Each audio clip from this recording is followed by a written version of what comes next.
Hi everybody, Brett Seipels here from Seipels Records. Coming at you with a video a little different than normal. I'm going to try and do more stuff like this. I am at the store, as you can see if you've been here before. This is the Kiss 2025 vinyl tag. I saw a post on Instagram about it or maybe I got tagged in, I'm not sure, by the Record Spinner. I just watched their video this morning, and there's a bunch of other people involved with how they came up with the titles and all that. So I will do my best to tag them and get all that stuff out there. So I could have made this an entire video on smashes, thrashes, and hits, and maybe I should have done that just for fun, but unfortunately, I tried to make it a little, different for each thing, but there are some different smashes on here, so you'll just have to deal with that. But anyway, so if you're not familiar with a vinyl tag, people put out a list of things, to talk about records, specifically. So I'm going to be going through a list. There's only 10 on this one. I am going to do just a regular 2025 vinyl tag as well. And I'm going to try my hardest to not do Kiss on it, since I'm just doing Kiss on this one. So the first one is called Never Enough. And that is, what Kiss album do you have the most of? And shocker, it is Smashes. So this copy right here is a 2014 Kissteria exclusive. This is a promo, and I got this from a record store, maybe in California, some point last year. It wasn't super cheap, but I had to have that sticker. I have a Kissteria box set. I have one of 30 of the last ones that Gene and Paul signed. I think mine's number 3. And I have the copy that came in that. I have a regular open copy that I bought separate. I have the promo here, and I also have a test pressing for that record. So if you saw my video with Mike Stone, his page is the US Kiss Vinyl Reference. I show a lot of my Smashes collection on there, and we talk a lot about that. So be sure to check that out too. And I'll try and put that in the notes as well. I don't know how many copies I have. I didn't have time to count them. I did randomly grab this copy here without thinking about it. So this, oh yeah, actually this is cool. So this is a Germany never pressed this record. So the Netherlands pressed it for a lot of European countries, and then they also did it for Germany too. But it's on the UFO Vertigo label. So this is technically this was for Germany with the censored logo. It was pressed in the Netherlands.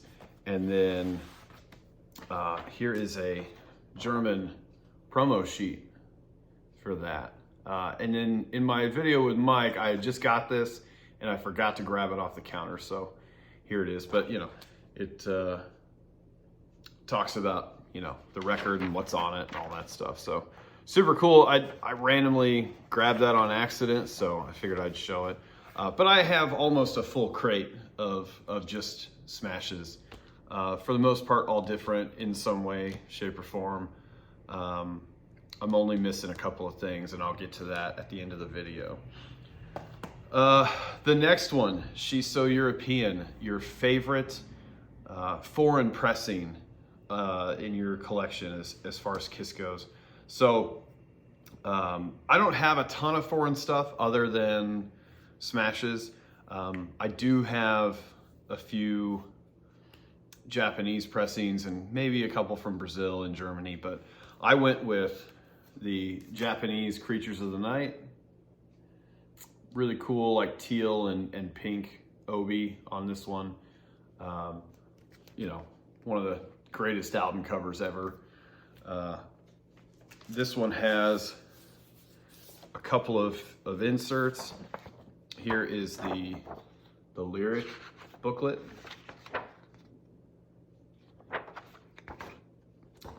And here is this really cool insert. I believe these came with Japanese Killers as well. There's the back.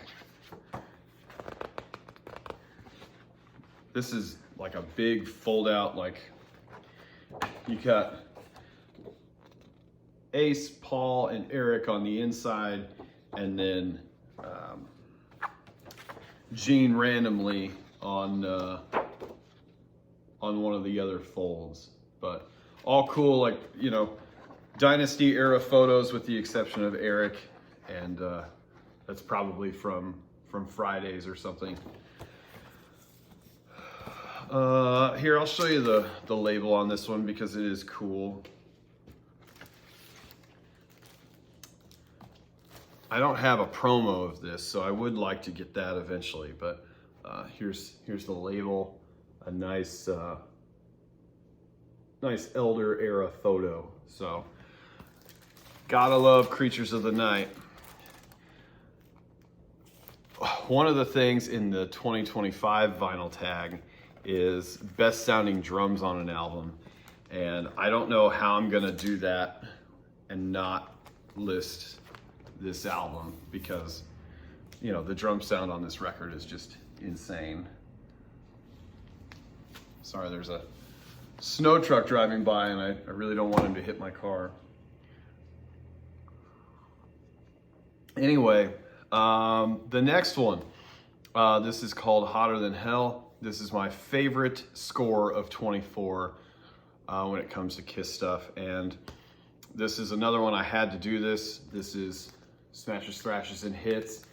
This is another Netherlands copy, but as I said, they pressed this record for a lot of other countries, and this one is a French promo, which I did show this in one of my take-home videos, but here is the French promo sheet talking about the record, and then there is a French promo sticker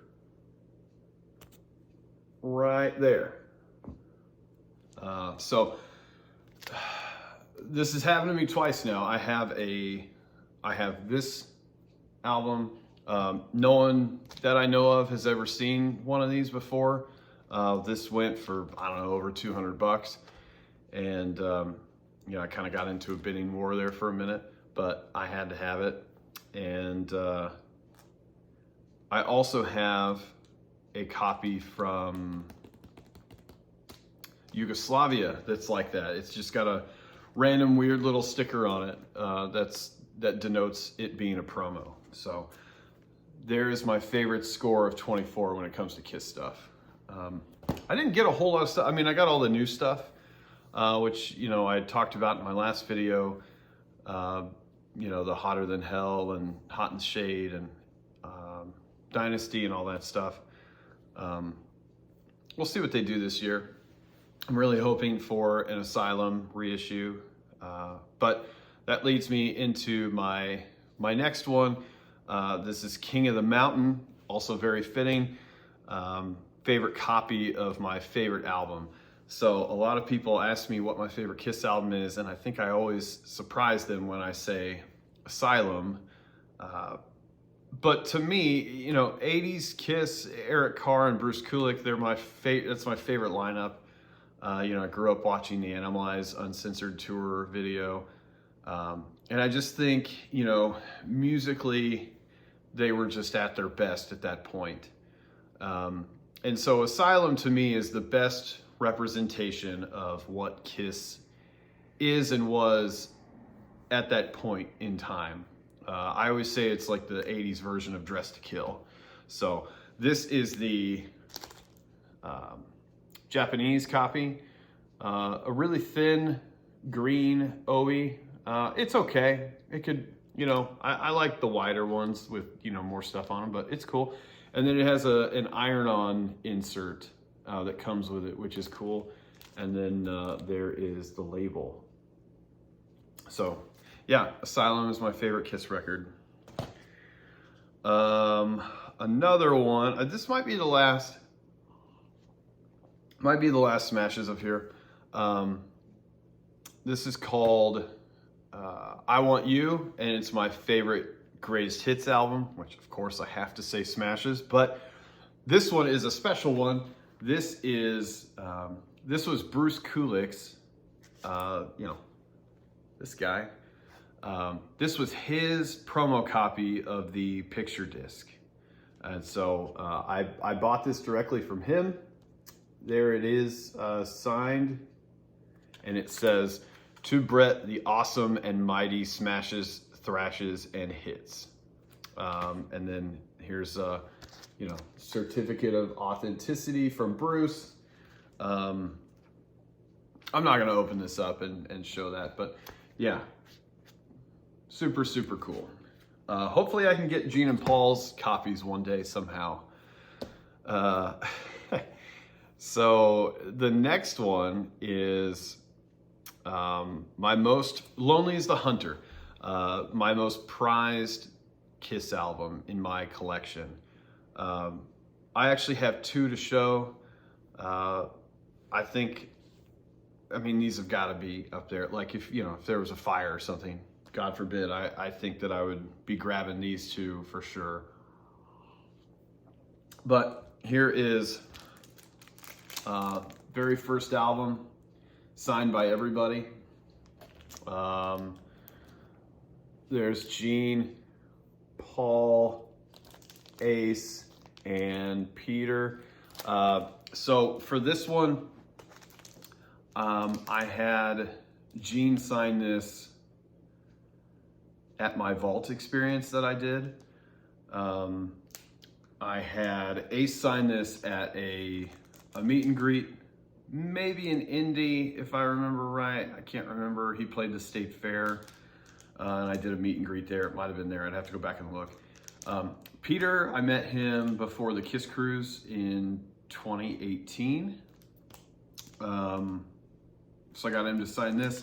And then Paul was the last guy. And this was, I did a meet and greet with Paul on Kiss Cruise 7 and got a guitar. And I did not have him sign this yet. I had him sign the next one I'm going to show. But for this, you know, on the Kiss Cruise, the guys will do like special events. You know, Paul will cook or paint or, you know, whatever, and people go watch him.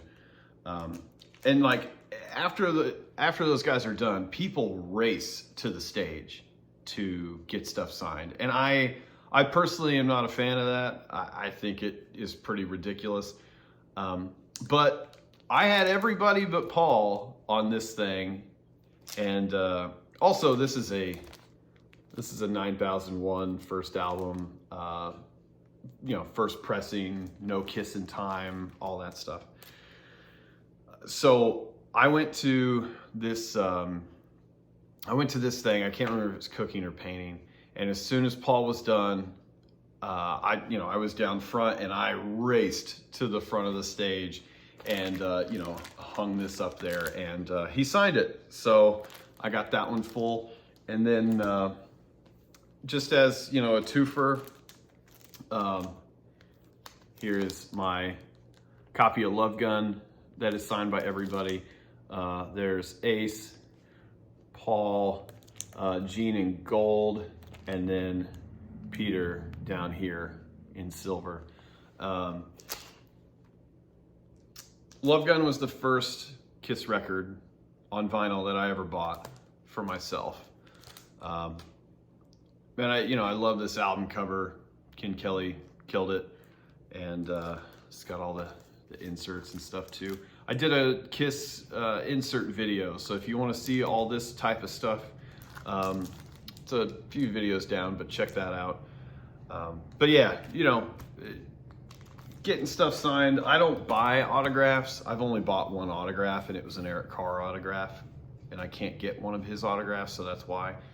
But you know, they got to mean something to me, you know, or I'm just not gonna get it.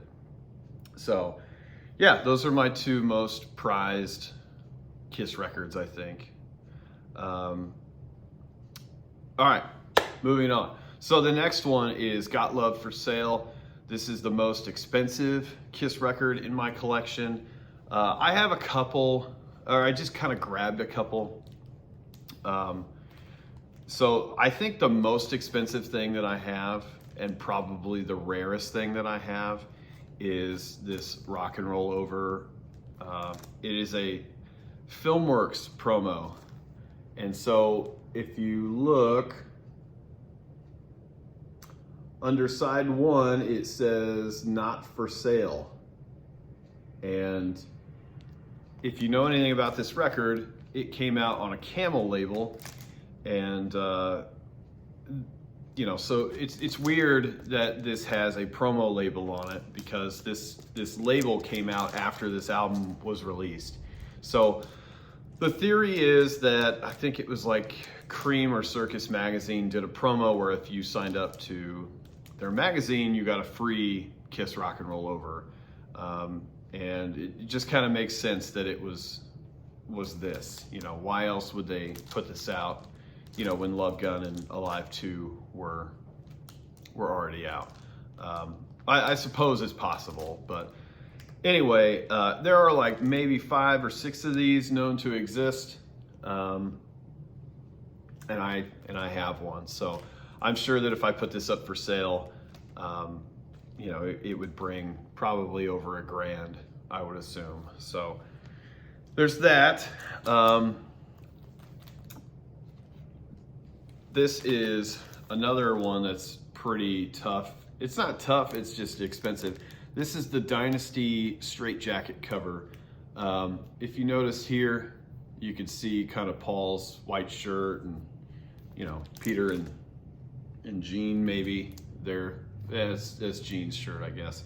But so like, here's a regular copy, and yeah, you can see they airbrushed that. So the straitjacket copies, I think one just sold for like $800 the other day. That's kind of where they lie, you know, between $500 and $1,000. So there's that. And then also, these aren't crazy expensive anymore. I mean, they're expensive. They're probably $500 plus, but this is an Alive 2 misprint. I got lucky on this. I've got lucky on a lot of Kiss records, but there is the misprint. So it's got Take Me, Hooligan, and Do You Love Me listed on there. So that's the famous Alive 2 misprint. These do pop up, you know, they're usually 500 plus. But yeah, I also have my Kiss Alive promo is probably worth 800 plus, just because of how nice it is and how rare that record is to find. So that's gonna be up there too. But yeah, I just grabbed a couple of things randomly before I headed to the store. So the next one is my favorite Kiss insert. So I've got to go with the poster from Unmasked. I just love the color on this thing. I mean, you know, the art is awesome. The color is just, you know, it's explosive, as you can see. But yeah, just a super, super cool poster. I think this is the coolest poster that they did. Dynasty is really awesome as well, but I love the Unmasked one. Oh, that was, sorry. So that was called Give Me More, favorite insert. There's that. The next one is called Sweet Pain. That was a must-have record that hurt your wallet. And I think this is the most that I've ever paid for a record. I did get it from a buddy and we kind of worked a small trade, so it helped a little bit. But this is Dressed to Kill. This is a promo copy. I'm gonna take this out so you can see it a little better. This was the last of the 70s promos that I needed. So I paid $480 for this thing. And so if you look right there, it says promotion copy not for sale. These early, and in the light, this label kind of looks green, which is kind of cool. And really it is kind of green, but it's supposed to be blue.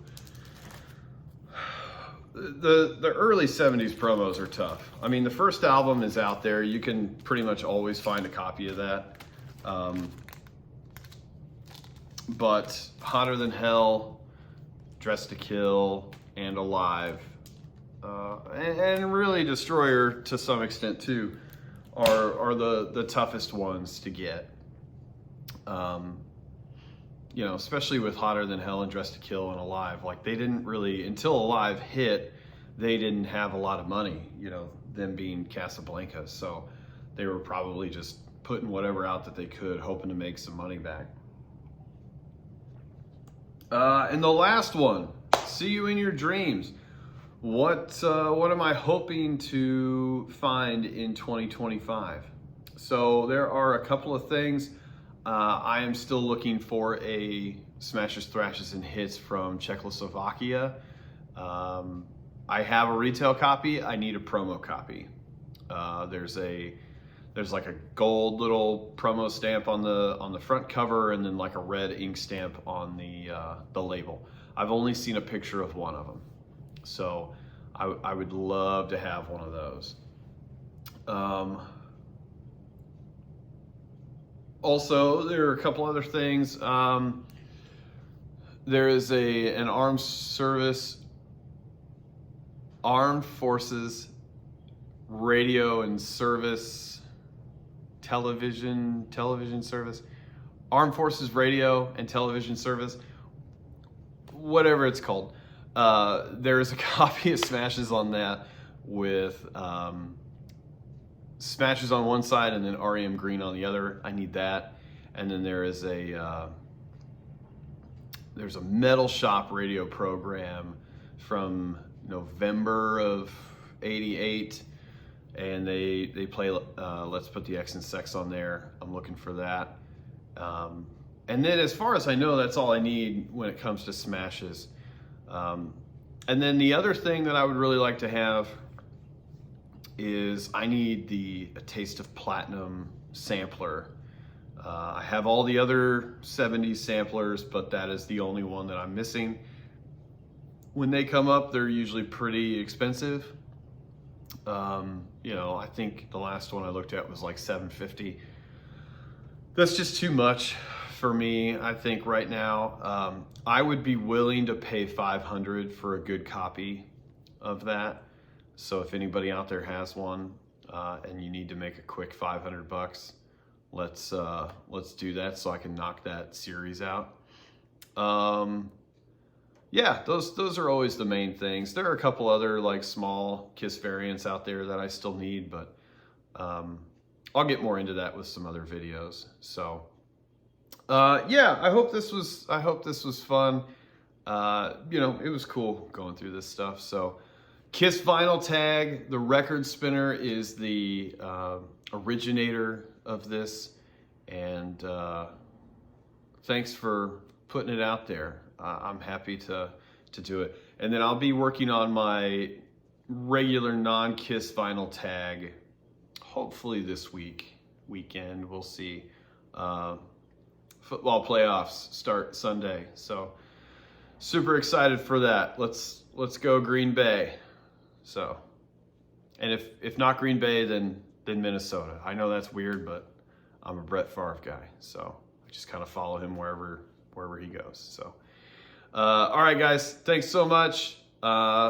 Kiss Army for life. Thanks.